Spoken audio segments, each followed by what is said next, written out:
கலோகாய் சின்ன மருமகள அடுத்ததா என்ன நடக்குதுன்னு சொன்னா, பெரிய ஒரு பிரச்சனைக்கு ஆளாகுறாங்க தமிழ்ச்செல்வி. தமிழ்ச்செல்வி எதுக்கப்பா ஹாஸ்பிட்டலுக்கு போனேன்? எதுக்கப்பா இந்த தேவையில்லாத வேலை பார்த்தேன்? என்ற மாரி வந்து அழுதுட்டுருக்குறாங்க. அப்படி என்னதான் தமிழ்ச்செல்வி பண்ணாங்கன்றது தான் இந்த வீடியோல பார்க்க போறோம். அதாவது வந்து தமிழ்ச்செல்வி என்ன பண்ணிட்டாங்கன்னு சொன்னா, ஐஸ்வர்யாவ வேற ஹாஸ்பிட்டலுக்கு மாத்தலாம் என்ற மாரி வந்து சொல்லிட்டாங்க. அங்க பெரிய எதிர்ப்பு நடந்திருந்தாலும், இல்ல வேற ஹாஸ்பிட்டலுக்கு மாத்தியே ஆகணும். என் மேல நம்பிக்கை வச்சு மாத்துங்க. நான் அவங்கள காப்பாத்துறேன் என்ற மாரி வந்து சொல்லியிருந்தாங்க. இத வந்து மற்றவங்க நம்புறாங்களோ இல்லையோ, சேது வந்து நம்பியிருந்தாங்க. ஆனா வந்து கருப்பு வந்து என்ன சொல்லியிருந்தாங்கன்னு சொன்னா, தமிழ்ச்செல்விக்கு இங்க பாரம்மா, ஏற்கனவே இந்த குடும்பத்தில இருக்கிற யாருக்குமே உன்ன புடிக்காது. நீ எங்க ஏதாவது தப்பு பண்ணுவ, அத வந்து உண்மையில பழியா போட்டு அதையே உனக்கு சொல்லி சொல்லி உன்னோட வாழ்க்கையே நாசமாக்கலாம்னு பார்க்குறாங்க.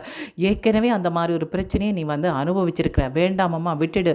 அவங்கள்ட்ட அம்மா, அப்பா இருக்கிறாங்க. அவங்கள்ட்ட ஹஸ்பண்ட் இருக்கிறாங்க. அவங்க என்ன பண்ணணுமோ அத பண்ணட்டும் என்ற மாரி வந்து சொல்றாங்க. இல்ல இவங்க இங்க வச்சிருக்கிறதால பெரிய பிரச்சனைய வந்து சந்திக்க போறாங்க என்ற மாரி வந்து சொல்றாங்க. இப்ப வந்து சேது யோசிக்கிறாங்க. ஐஸ்வர்யாவ வேற ஹாஸ்பிட்டலுக்கு மாத்தலாமா இல்லையான்னு சொல்லும்போது வந்து கருப்பு சொல்றாங்க, தமிழ்ச்செல்வி சொல்றாங்க தானப்பா, உனக்கு இஷ்டமண்டா மாத்து என்ற மாரி வந்து சொல்றாங்க. அங்க வந்து யாருமே மாட்டேன்ற மாரி வந்து ஒரு முடிவு எடுக்கும்போது தமிழ்ச்செல்வி சொல்றாங்க, இல்ல மாத்தியே ஆகணும் என்ற மாரி வந்து சொல்லி அவங்க வேற ஹாஸ்பிட்டலுக்கு கொண்டு போறாங்க. இந்த ஹாஸ்பிட்டல்லேருந்து வெளியில கொண்டு போகும்போதே வந்து அவங்கள்ட உயிர் வந்து அவங்கள்ட உடலை விட்டு போன மாதிரி தான் ஒரு ரியாக்ஷன் வந்து கிடைக்குது. இப்படி இருக்கும்போது தமிழ்ச்செல்வி பயந்து போடுறாங்க. அச்சச்சோ இப்படி ஒரு பிரச்சனைக்கு மாட்டுப்பட்டுட்டேனே என்று ரொம்ப வந்து அழுகுறாங்க. எதுக்கு தமிழ் அழுகிற, சொல்லு என்னாச்சு ஐஸ்வர்யாவுக்கு என்ற மாதிரி வந்து சேது வந்து கேட்குறாங்க. கேட்கும்போது தமிழ்ச்செல்வி சொல்கிறாங்க, ஐஸ்வர்யா நம்மளையெல்லாம் விட்டுட்டு போயிட்டாங்க என்ற மாதிரி வந்து சொல்லும்போது சேது அதில் வந்து பயங்கர கோவப்பட்டு தமிழ்ச்செல்விக்கு அடிச்சுறாங்க. என்ன நினச்சிட்டு இருக்கிற, அவள் பாட்டுக்கு அந்த ஹாஸ்பிட்டலில் தானே இருந்தா, நீ ஏன் இப்படி ஒரு முடிவெடுத்த, இன்றைக்கு ஐஸ்வர்யாவை என்னட்ட இருந்து நிரந்தரமாகவே பிரிச்சுட்ட, இதுக்கெல்லாம் காரணம் நீ தான் வந்து வேணுமென்று சொல்லி ஐஸ்வர்யாவை பழி வாங்கியிருக்கிற என்ற மாதிரி வந்து சொல்கிறாங்க. இல்லைங்க நான் அப்படி எதுவும் நினச்சி பண்ணலை, அவங்கள காப்பாற்றணும் மட்டும் தான் நினச்சேன், ஆனால் இப்படியெல்லாம் நடக்குமென்று நான் கொஞ்சம் கூட எதிர்பார்க்கல என்ற மாதிரி வந்து சொல்கிறாங்க. இல்லை இதை வந்து நான் கண்டிப்பாக விடவே மாட்டேன், உன்னால தான் இதெல்லாம் ஆச்சு, அந்த ஹாஸ்பிட்டல்லேருந்து வெளியில் எடுக்க மாட்டேன்னு சொல்லும்போது நீ விட மாட்டேன்னு கொண்டதுக்கு இதுதான் காரணம், என்னோட வாழ்க்கையில் இருந்து ஐஸ்வர்யாவை நீ நிரந்தரமாகவே வந்து இல்லாமல் பண்ணணுமென்று நினச்சிருக்கிற என்ற மாதிரி வந்து சொல்கிறாங்க. இவங்களுக்கு என்ன பண்ணுறேன்னே தெரியல. இவங்க திகைச்சு போய் வெளியில் வந்து உட்காந்துருக்குறாங்க. அந்த இடத்துல நிறைய பேர் கூடிட்டாங்க. என்னம்மா பிரச்சனை, எதுக்கு அழுதுட்டுருக்குற, எதுக்கு அவங்க உன்னை திட்டிட்டு போகிறாங்க, அவங்க திரும்பவே எந்த ஹாஸ்பிட்டல்லேருந்து கொண்டு வந்தாங்களோ அதே ஹாஸ்பிட்டலுக்கு திரும்ப கொண்டு போகலாம், தமிழ்ச்செல்வியை கொண்டு போங்க, யார் ஐஸ்வர்யா கொண்டு போங்கன்ற மாதிரி வந்து சேது வந்து கொண்டு போயிட்டாங்க. இப்போ வந்து எல்லாருமே வந்து கூடிட்டாங்க அந்த இடத்துல. என்னம்மா ஆச்சு, எதுக்கம்மா அழுதுட்டுருக்குற, நீ தமிழ்ச்செல்வி எங்கே பாரம்மா, எதுக்கு அழுகிறன்ற மாதிரி வந்து கேட்குறாங்க. இல்லை நான் எடுத்த ஒரு தப்பான முடிவால் ஐஸ்வர்யாவே நம்மளை விட்டுட்டு போயிட்டாங்க, இப்போ இந்த பிரச்சனையில இருந்து எப்படி வந்து என்ன காப்பாற்ற போகிறனோ தெரியலை என்ற மாதிரி வந்து அழுகிறாங்க. என்னம்மா ஒன்றுமே புரியலை என்ற மாதிரி வந்து கேட்கும்போது அவங்க சொல்கிறாங்க, ஒரு ஹாஸ்பிட்டலில் வந்து ஒருத்தங்களை வந்து உடம்பு முடியாமல் வச்சுருந்தாங்க, இல்லை அவங்களோட உயிருக்கு ஆபத்து, வேறு ஹாஸ்பிட்டலுக்கு மாற்றிடலான்ற மாதிரி வந்து சொல்லியிருந்தேன், இப்போ வந்து அவங்க எல்லாருமே விட்டுட்டு போயிட்டாங்க, இப்போ என் மேலே பழி போடுறாங்க, நான் அவங்களுக்கு நல்லது தான் பண்ணணுமான்ட்டு நினச்சேன், இப்படி ஆகுமான்ட்டு நான் கொஞ்சம் கூட எதிர்பார்க்கல, என்னோட டாக்டர் வந்து சொல்லியிருந்தாங்க 10 நிமிஷத்துக்குள்ளே வந்து எப்படி நீங்கள் கொண்டு வரணும்னு சொல்லியிருந்தாங்க, இல்லை நான் கொண்டு வந்துடுவேன்ட்டு சொல்லியிருந்தேன், ஆனால் வந்து அவங்கள கொண்டு போகிறதுக்கு வெளியில் கொண்டு போகிறதுக்கே அரை மணி நேரத்துக்கு அதிகமாக ஆச்சுது, அதனால தான் இப்படி ஆச்சுன்ற மாதிரி வந்து சொல்கிறாங்க. இப்போ ஐஸ்வர்யாண்ட அம்மா அப்பா தமிழ்ச்செல்வியை தேடி வராங்க. என்ன நினச்சிட்டு இருக்கிற, உன்னை சும்மாவே விட மாட்டேன், எங்களோட பொண்ணுக்கு இப்படி ஒரு அநியாயத்தை நீ பண்ணிட்ட, உனக்கு என்ன பாவம் பண்ணினாங்க, அவங்க எந்த தப்பும் பண்ணலை, இங்கே பாரு சேது விருப்பப்பட்டு தான் ஐஸ்வர்யாவை கல்யாணம் பண்ணா, ஆனால் நீ என்ன நினச்சிருக்கிறேன்னு சொன்னால் எப்படியாவது சேதுகிட்ட இருந்து ஐஸ்வர்யாவை பிரிக்கணும்னு நினச்சிருக்கிற, அதனால தான் இந்த மாதிரி எல்லாம் பண்ணியிருக்கிற என்ற மாதிரி வந்து சொல்கிறாங்க. இந்த இடத்துக்கு ஈஸ்வரியுமே வந்து சத்தம் போடுறாங்க. என்ன இவ்வளோ நாளும் வீட்டில் இருந்து பிரச்சனை பண்ணிகிட்டு இருந்தா, இப்போ வந்து ஹாஸ்பிட்டலுக்கே வந்து அவளை இல்லாமல் பண்ணலாம்ன்ட்டு பார்த்தியா, இல்லை நான் அப்படியெல்லாம் நினைக்கவே இல்லை, நான் அப்படிப்பட்ட ஆளும் கிடையாது என்ற மாதிரி வந்து சொல்கிறாங்க. இப்படி சொல்லி பிரச்சனை படும்போது தமிழ்ச்செல்வி அவங்க வீட்டில் இருக்கிறவங்களுக்கு கால் பண்ணுறாங்க. இங்கே பாருங்கள், நீங்கள் யாரும் ஹாஸ்பிட்டலில் நிற்க வேண்டாம், என்னில் இருக்கிற கோவத்தில் அவங்க உங்களுக்கு ஏதாவது பிரச்சனை கொடுக்க பார்ப்பாங்க, நீங்கள் தயவுசெய்து வந்துடுங்க என்ற மாதிரி வந்து சொல்லும்போது இப்போ என்ன பண்ணுறாங்கன்னு சொன்னால் சேது இவங்கள்ட்ட தான் அழகர் இருந்தாங்க, இப்போ அழகரையுமே வாங்கிட்டு 2 குழந்தையுமே என்னோட இருக்கட்டும், நீங்கள் போங்க முதல்ல என்ற மாதிரி வந்து சொல்லிட்டு இவங்களை எல்லாரையும் வெளியில் அனுப்பிட்டாங்க.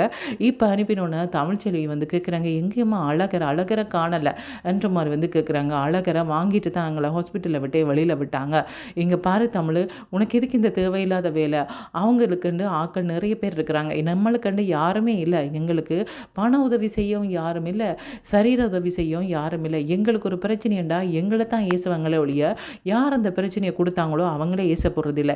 எதுக்கம்மா உனக்கு இந்த தேவையில்லாத வேலை என்ற மாதிரி வந்து சொல்கிறாங்க.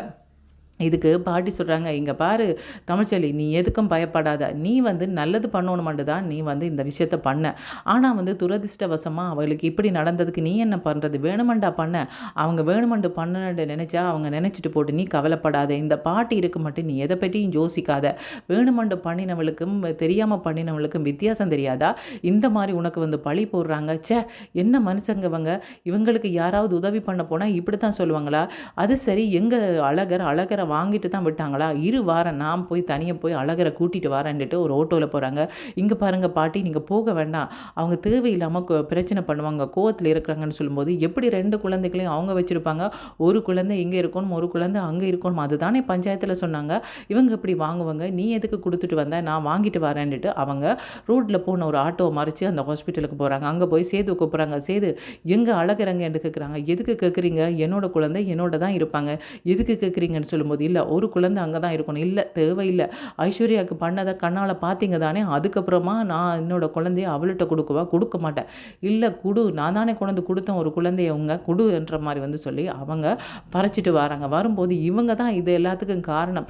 இவங்க தான் அங்கேயும் இங்கேயுமா அலைஞ்சு இங்கே நடக்கிறது அங்கேயும் அங்கே நடக்கிறது இங்கேயும் சொல்லி எல்லா பிரச்சனையும் பெருசாக்கி விட்டுட்டு இருக்கிறாங்க என்ற மாதிரி வந்து அங்கே சொல்கிறாங்க. ஈஸ்வரி சொல்லும்போது பாட்டிக்கு வந்து கோவம் வந்துடுது. என்ன சொன்ன? நீ என்ன கேள்வி கேட்குறியா? எங்கே பாரு, நீ தான் இந்த பிரச்சனைக்கெல்லாம் காரணம்ன்றது எனக்கு நல்லாவே தெரியும் என்ற மாதிரி வந்து சொல்கிறாங்க. நான் தான் காரணமா? நான் என்ன காரணம்? தமிழ்ச்செல்வி தான் இதெல்லாம் பண்ணா. அதை நான் சொல்லலை. தமிழ்ச்செல்வியும் சேதுவும் பிரியறதுக்கு நீ தான் காரணம். அதனால தான் தேவையில்லாமல் அந்த பொண்ணு இந்த வீட்டுக்குள்ளே வந்ததும் இல்லாமல் வந்து இந்த பெரிய பிரச்சனையுமா ஆரம்பித்ததும் உங்களை எல்லாரும் தான். எனக்கு எல்லாமே தெரியும், நச்சியாக எனக்கு எல்லாம் தெரியாதுன்னு சொல்லி என்ற மாதிரி வந்து சொல்கிறாங்க. இதுக்கப்புறமா வந்து அவங்க என்ன பண்ணுறாங்கன்னு சொன்னால், மீனாட்சிக்கான ட்ரெஸ் எல்லாம் மாற்றணும், அவங்கள ஹாஸ்பிட்டல்லே வச்சுருக்க முடியாது என்ற மாதிரி வந்து சொல்லிட்டு யார் மீனாட்சியை வந்து வீட்டுக்கு கூட்டிகிட்டு போக சொல்லி மலருக்கு சொல்கிறாங்க.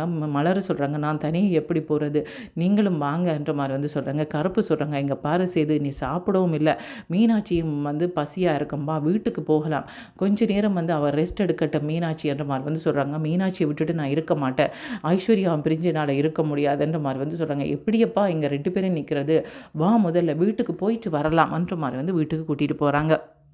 வீட்டுக்கு கூட்டிகிட்டு போனோன்னே அவங்க ரூம் வாசலேருந்து அழலண்டு அழுகிறாங்க. ஐஸ்வர்யா, எப்படி ஐஸ்வர்யா என்னை விட்டுட்டு போக உனக்கு மனசு வந்துச்சு என்ற மாதிரி வந்து அழுகிறாங்க. அழாத செய்து அழாது என்ற மாதிரி வந்து சொல்கிறாங்க. அப்படி இருக்கும்போது அந்த பெட்டில் ஒரு கடிதம் இருக்கிறத பார்த்துடுறாங்க செய்து. அது என்னது, அதில் என்ன இருக்குன்ற இருக்க பாரு என்ற மாதிரி வந்து சொல்கிறாங்க. கருப்பு அந்த லெட்டர் எடுத்து வாசித்து பார்க்குறாங்க. என்னப்பா ஐஸ்வர்யா ஏற்கனவே உன்னை விட்டு போகிறதுக்கு தானப்பா இருந்திருக்கிறா, இது ஒன்றும் புதுசாக ஒன்றும் நடக்கலை, அவள் முதலே முடிவு பண்ணது போல இருக்குது என்ற மாதிரி வந்து சொல்கிறாங்க.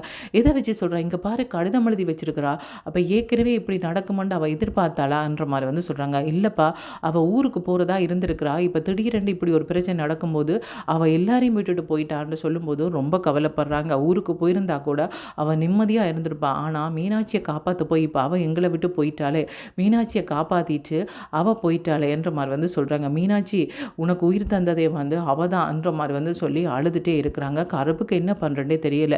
கருப்பு மலருக்கு சொல்கிறாங்க, இங்கே பாரு மீனாட்சியை ரெடி பண்ணி கூட்டிகிட்டு வா, நாங்கள் ஹாஸ்பிட்டலுக்கு போகணும், சேது இப்படியே அழுதுட்டு இருக்கிறான், அவனை அங்கே கூட்டிகிட்டு போகலான்ற மாதிரி வந்து சொல்கிறாங்க. இல்லை இப்படியான நிலைமையில் அவங்க அங்கே வர வேண்டாம், அவங்க ரூம்லேயே இருக்கட்டும், நாங்கள் போகலான்னு சொல்லும்போது மீனாட்சியை கொண்டு போக அவன் விடமாட்டானே, அவனோட சேர்ந்து தான் நாங்கள் போகணுன்ற மாதிரி வந்து சொல்கிறாங்க. சேது சொல்கிறாங்க, எனக்கு வந்து ஐஸ்வர்யா இங்கே வந்து ஆகணும், ஏன் ஐஸ்வர்யா இவ்வளோ அவசரப்பட்ட என்னை விட்டு போனான்ற மாதிரி வந்து அழுகிறாங்க. இப்போ வந்து தமிழ்ச்செல்வி என்ன பண்ணுறாங்கன்னு சொன்னால், என்ன ஆனாலும் பரவாயில்ல, யார் என்ன சொன்னாலும் பரவாயில்ல, திரும்ப அங்கே போய் ஐஸ்வர்யாண்ட நிலைமை என்னன்றதை பார்க்கலாம்னு போகிறாங்க. அங்கே போகும்போது ஈஸ்வரி இவங்களை விரட்டி அடிக்கிறாங்க. இந்த பக்கம் நீ வரக்கூடாது, யாரை ஏமாற்ற வர, இவ்வளவு பண்ணதும் இல்லாமல் வந்து நல்ல விஷம் போட்டு வாரியா, என்ன சேதுவோட வாழ்க்கையில் திரும்ப வரலாம்னு நினைக்கிறியா, அது உன்னோட கனவில் கூட நடக்காது, இவ்வளோ நாளும் கொஞ்சமாவது அவனுக்கு உண்மையில் இரக்கம் இருந்திருக்கலாம், பாவம் 2 குழந்தைகளையும் வச்சுட்டு ரொம்ப கஷ்டப்படுறான்னு சொல்லி, ஆனால் இனிமேல் அவனுக்கு உண்மையில் இரக்கமே வராது, இரக்கம் வராதபடி பண்ணது நீ தான், நீ இந்த மாதிரியான காரியத்தை பண்ணிட்டு எப்படி வர, நீ எல்லாம் கொஞ்சம் கூட இரக்கமான இல்லாத ஆளாக இருக்கே என்ற மாதிரி வந்து சொல்கிறாங்க. தமிழ்ச்செல்வி சொல்கிறாங்க, என்ன பார்த்தா இந்த மாதிரி கேள்வி கேட்குறீங்க? இரக்கம் இல்லாமல் ஒன்றும் அவங்கள இந்த ஹாஸ்பிட்டலை விட்டு நான் வெளியில் கொண்டு போகல. எனக்கு இறக்கப்பட்டு தான் கொண்டு போனேன். அவங்கள எப்படியாவது காப்பாற்றணும்னு மட்டும் தான் நினச்சேன். சரியா? நீங்கள் பாட்டுக்கு உங்களோட வேலையை பார்த்துட்ருங்கன்ற மாதிரி வந்து சொல்கிறாங்க. இதுக்கு வந்து தமிழ்ச்செல்விக்கு வந்து ஐஸ்வர்யாவோட அப்பா சொல்கிறாங்க, நீங்கள் தயவுசெய்து வந்து தன்னோட பொண்ணை வந்து நீங்கள் பார்க்க வேணாம், தயவுசெய்து நீங்கள் வீட்டுக்கு போயிடுங்கன்ற மாதிரி வந்து சொல்கிறாங்க. இப்படி வந்து நாங்கள் ஒரு நிலைமையில் இருக்கும்போது உங்களுக்கு அதில் ஒரு சந்தோஷம் காண்றதுக்கு தெரியுறீங்களான்ற மாதிரி வந்து கேட்குறாங்க. நான் சந்தோஷம் பார்க்குறேனான்ற மாதிரி வந்து சொல்கிறாங்க. இந்த இடத்துல பாட்டியுமே வந்துட்டாங்க. இங்கே பாருங்கள், தமிழ்ச்செல்வியை என்று சொல்கிறதுக்கு உங்களுக்கு யாருக்கு மறுக்கதை இல்லை. அவள் ஹாஸ்பிட்டலில் ஐஸ்வர்யா பார்க்க வந்தா, அவளுக்கு உதவி பண்ண வந்தா, இப்படி ஆயிட்டுது. அதுக்கு அவள் என்ன பண்ணுறது? அவள் தானே ஹாஸ்பிட்டலை விட்டு வெளியில் எடுத்தா, அப்போ அவள் தானே இதுக்கான காரணம் என்ற மாதிரி வந்து சொல்கிறாங்க. அப்படியெல்லாம் அவன் மேலே பழி போட முடியாது. அவளை பற்றி எனக்கு நல்லாவே தெரியும். அவளோட பக்கம் தான் நான் கடைசி வரை நிற்பேன். நீங்கள் எந்த எல்லைக்கு போனாலும் பரவாயில்லை என்ற மாதிரி வந்து சொல்கிறாங்க. பாட்டி, என்ன பாட்டி இவ்வளோ பேரும் என்னை எதிர்த்து நிற்கும்போது நீங்கள் எப்படி பாட்டி என்ன நம்புறீங்க? எனக்கு தெரியுமம்மா நீ எப்படிப்பட்டவன்றது எனக்கு தெரியும். நீ யாருக்கும் எந்த துரோகம் பண்ணாதவ. அப்படிப்பட்ட உனக்கு மற்றவங்க துரோகம் பண்ண நான் விட்டுடுவேனா என்ன? அப்படி ஒன்றும் நடக்காது. நீ யோசிக்காத. நீ ஐஸ்வர்யா பார்க்கணுமெண்டா பார்த்துட்டு வான்ற மாதிரி வந்து சொல்கிறாங்க. இல்லை, இத்தனை பேர் வந்து தடுக்கும்போது மீறி போய் பார்க்க நான் விரும்பலை. ஆனால் ஐஸ்வர்யான்ற மனசாட்சிக்கு நான் வந்து அவளுக்கு நல்லது பண்ணனா கெட்டது பண்ணனான்னு தெரியும். அது தெரிஞ்சால் எனக்கு போதும் என்ற மாதிரி வந்து சொல்லிட்டு நான் வீட்டுக்கு போகிறேன்ற அந்த மாதிரி வந்து சொல்லிட்டு போகிறாங்க. போகிற வழியில் வந்து சேதுவை பார்க்குறாங்க. சேது திரும்பி கூட அவங்கள பார்க்கல. என்னப்பா இவங்களுக்கு நல்லது பண்ண வந்து இப்படி ஒரு கெட்ட பேர் கேட்டுட்டேனே, இதெல்லாம் எனக்கு தேவைதானா என்ற மாதிரி வந்து அழுதுகிட்டே வீட்டை வராங்க. சாப்பிடாம அதே யோசனையில் இருக்கிறாங்க. எல்லாருமே கெஞ்சுறாங்க, தமிழ்ச்செல்வி கொஞ்சமாவது சாப்பிடமான்றாங்க. இல்லைம்மா வேண்டாம், எனக்கு சாப்பாடே வேண்டாம். எனக்கு மட்டும் ஏன் இப்படி அடுத்தடுத்து ஒரே தொல்லையாக நடக்குது? நானாக போய் தேடிக்கொள்கிறேன்னா இல்லது தானாக வருகுதான்னு தான் தெரியலம்மா என்ற மாதிரி வந்து சொல்லி அழுதுட்டுருக்குறாங்க. தனம் வந்து அவங்கள சாந்தப்படுத்துகிறாங்க. அக்கா அழாதே அக்கா, நீ யாருக்கும் கெடுதல் பண்ணலை, நீ எதுக்கு அழுகிறன்ற மாதிரி வந்து சொல்கிறாங்க.